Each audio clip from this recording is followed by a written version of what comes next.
enze njalo lamadoda engathola umuntu noma kenze kufuna umuntu ongakusiza kodwa ngamthola umuntu uNkulunkulu bese ekudirecta nganye indlela kunabafarisi kunabafundisi bomthetho uJesu khona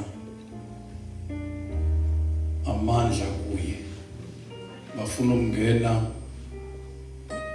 nalomuntu ofeyini uhlangothi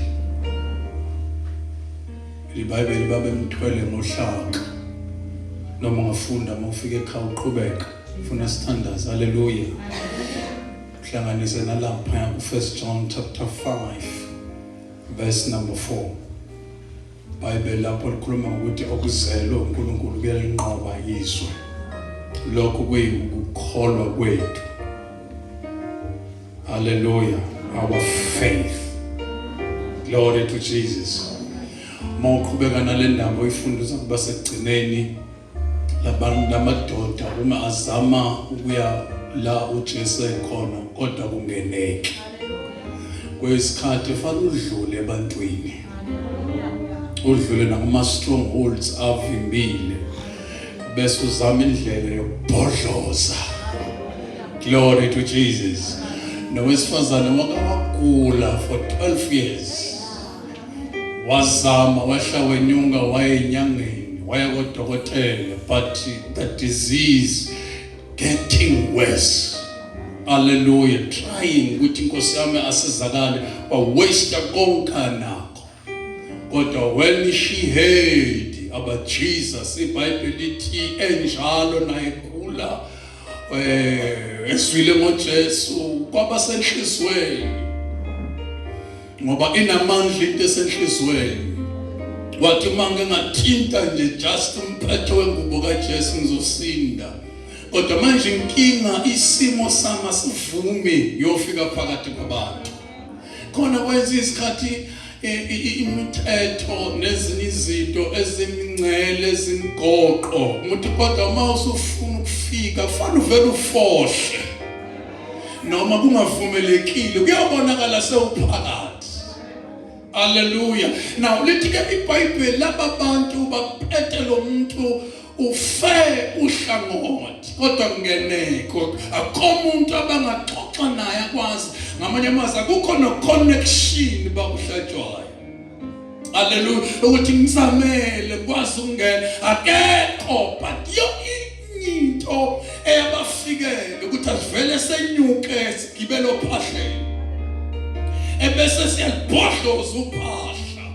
lithi iBhayibheli mabe bodloza uphahla behla baya la uJesu ekhona ngoba empilweni kuyafanele ukuthi kube khona la odlula khona engasadluleki kuye la uJesu ekhona futhi ukhona ukuthi mawufika kuye uzosinda ngoba amandla kuye the first verse asilifundile lithi bebekhona ababhanga amafarisi uJesu ekhona lithi iBhayibheli amandla ayekuye hallelujah tshela umakhelwane amandla akuye glory to Jesus amandla akuye glory to God in Matthew chapter 28 verse number 18 hallelujah if I'm not mistaken let the Bible what to just ngipiwa amandla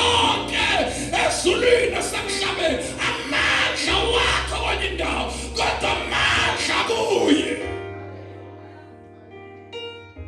abefika ufuna uthandaza nawe akuphakama ukholo kwakho namhlanje hallelujah ukuthi izimo zithini ifaith yakho ayifohle nawe manje this is the high time ukuthi nakulonyaka siya nawe kuphethelweni your faith ayifohlele manje thina sibona bokuhlehlele emumva kodwa singabantu bokholwa siphambana nesimo ngiyacabanga ukuthi wasifazana wakholwa ukuthi uma wafika kwinceka kakhulu izinto ezonakele ekhaya sizolunga hallelujah uma befika ukuthi uJesu kubona ebona bephohloza. Hallelujah, iroof behla. Ngiyacabanga bonke abantu bathuka bamangala ukuthi ongishawu namhlanje kwahla abantu phezulu. Umnyango khona, amafasitela yonke into ikhona, mhlambe bebengalunguza, mhlambe bebengezokuthile. What a thing enkulu kangaka to tear apart the roof bese bayehla bazofika nobenze kanjani ukuthambezela kubantu kuyena. Glory to God. Let us all kulunkulu akekho ngayenza yenzeke. Uma befika namhlanje yithi sinenqaba letha konke kuyo. Glory to God. Letha kuye. God bless you, masaloni senza. uNkulunkulu mayafika umuntu afe uhlangothi uJesu wathi madoda. Hallelujah, madoda, madoda, ukukhalwa,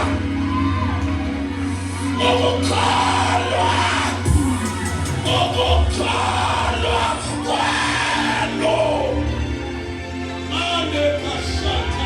Hallelujah. Yes, the fact that you listen to go. Yes, the fact that you activate us. Yes, the hallelujah. We are going to figure out.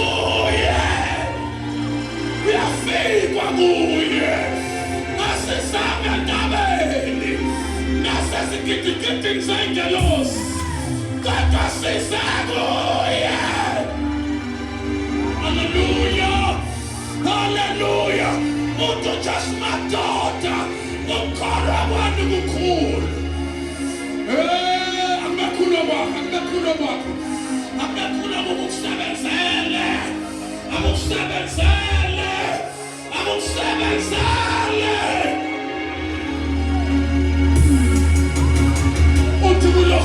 Uthikulo izono zakho. Xolele.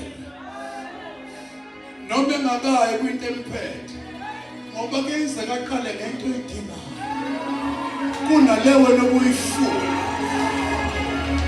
Ungenzeka uze namhlanje ufuna ukuthandazelwa kodwa ngingathandazelwa namhlanje usothwele yanto ebambile awuyikhosi iyo ngathi uJesu your sins are forgiven.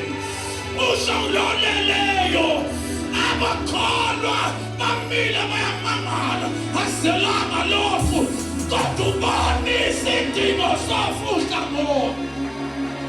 Akabona isidingo, akabona isidingo, akabona isidingo, akabona isidingo, akabona isidingo, akabona isidingo, akabona isidingo, akabona isidingo, akabona isidingo, akabona isidingo.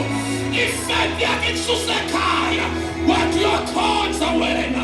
Akabona isidingo, akabona isidingo, akabona isidingo. In the name of Jesus. Uthi Jesu, okay. Ndodana, thatha uhlala lakho. Phakama. Amandla kuye. Phakama. Wake wafika after 4 days. Ithemba selingasekho. Bayibuza ukuthi nimbekephi bathi ayinkosi. Sanuka lo. Sabeze bakhuluma bathi ngeke kuphinde salunga kulo. Uzofika sebekhulumile. Sebekhulume bonke abantu. Kodwa manje kwavela yena. Ngisho makuvela yena bazalwane. Ngisho mina mdala wensuku. Awenza ukuthi washimana. Awenza ukuthi idwala liveza amanzi. Akwathi phakathi elwandle wayifuna indlela. Bangena izithasa bothatha waphakamisa into kaMoses wafalela ulwandle. Ihashe nekwalo wakumukisa. Ikhona into ezokwenzeka namhlanje. Your faith ayisebenzi. Thatha uhlalo lakho hamba. Thatha uhlalo. kade ngigula ngilelela ngiyaphakama namhlanje bengicela number 2 sivala phakama kwisimo ngiyajwayele le ndawo uthi usuwahlala in the spiritual realm about to shift in your life.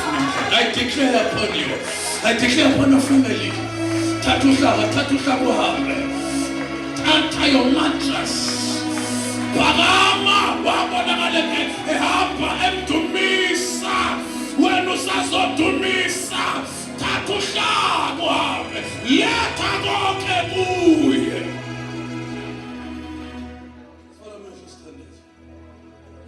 Thank you, God.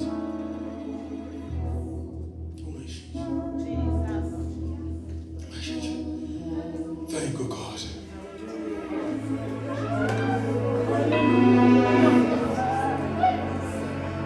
Thank you.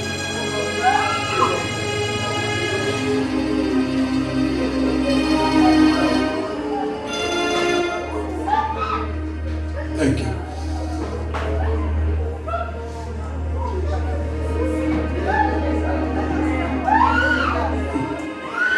Thank you.